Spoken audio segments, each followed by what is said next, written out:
Thanks for logging on and welcome to our channel. Today we're discussing the Tudor Heritage Black Bay, reference 79200R. You can see this 41mm stainless steel vintage-inspired dive watch on our website. Purchase it there, and if you enjoy these videos, please subscribe to our YouTube channel. You can also click on the card in the upper right-hand corner of the screen at any time to see our full listing for this watch with additional high-resolution images, accessories included, and naturally full pricing details. Now on my wrist, 6 1/3 inches, 16 centimeters in circumference, the Tudor has a chunky charm to it that actually sets it apart in appearance and personality from a contemporary Rolex reference in the dive class. It also has vintage cues that separate it quite distinctly from unabashedly modern dive references. Now the watch is large, 41mm across the round of the case, not including the so-called Big Crown. The watch has heft and it has presence. It's also 14.5mm thick, but with a sloped bezel and a domed sapphire crystal, it does slide fairly easily underneath sport jacket, blazer, or looser sweater sleeves. Now the watch is reasonable from lug to lug. The lugs are more high than broad, and you can see about 51mm from extremity to extremity. The watch wears easily on a 16cm wrist, and I would say right down to about 14.5 centimeters, you're going to be able to wear this watch with the same kind of style and security and proportion.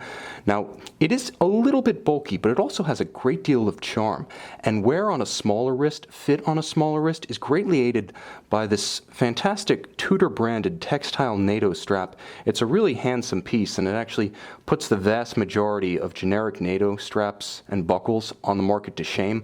Much like the piece included with the Omega Seamaster 300 Master coaxials, it takes the NATO almost to the level of state-of-the-art. Very handsome and very comfortable, and of course, in the tradition of the NATO, a full undersling. Now the watch also features a number of stylistic elements that are a true throwback, and that is the heart and soul of this watch's appeal.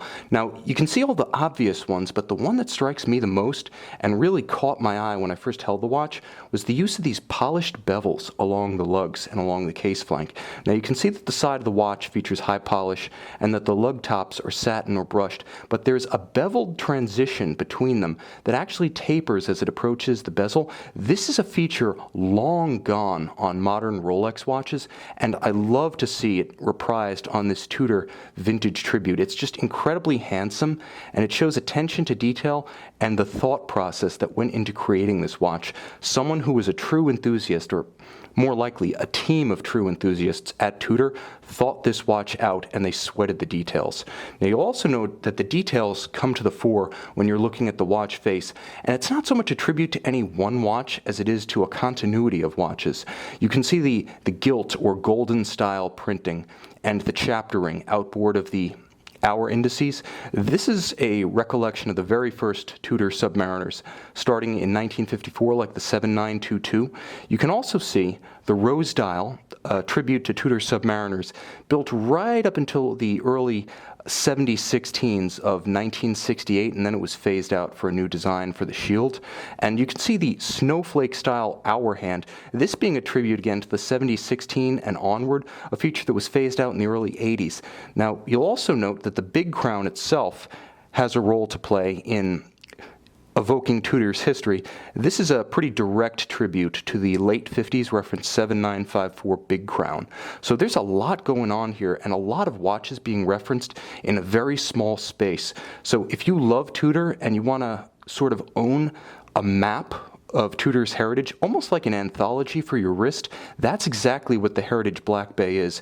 Now it's also a very functional dive watch. The bezel is a true unidirectional rotating bezel with a loomed pearl. It's not bidirectional like the authentic vintage references were. Moreover, the watch does meet the ISO 6425 standard for a true dive watch, being 200 meters water resistant. It has a constant second indicator. It has a unidirectional rotating bezel with a luminescent pearl. It features a screw-down crown in addition to a crown that is large. And one of the nice features of the watch is that even though it has sort of necked down the basic ETA 2824 movement, removing the date, some will see that as a huge asset, a date not being essential in a dive watch, but inimical to symmetry, you'll note that the hacking function remains intact. So although the watch is not a chronometer, it does have a ETA top or chronometer grade. Those are the top two grades of ETA 2824. It does have one of those top two grade balances inside. It doesn't have the straight spokes on the balance. It has the flared spokes with a hairspring to match. And the watch allows precise synchronization to a dive timer, a known accurate reference clock, or just an atomic clock online.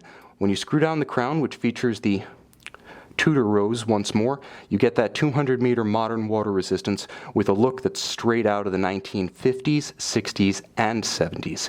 You can see this wonderfully evocative Tudor Heritage Black Bay in stainless steel and purchase it on our website.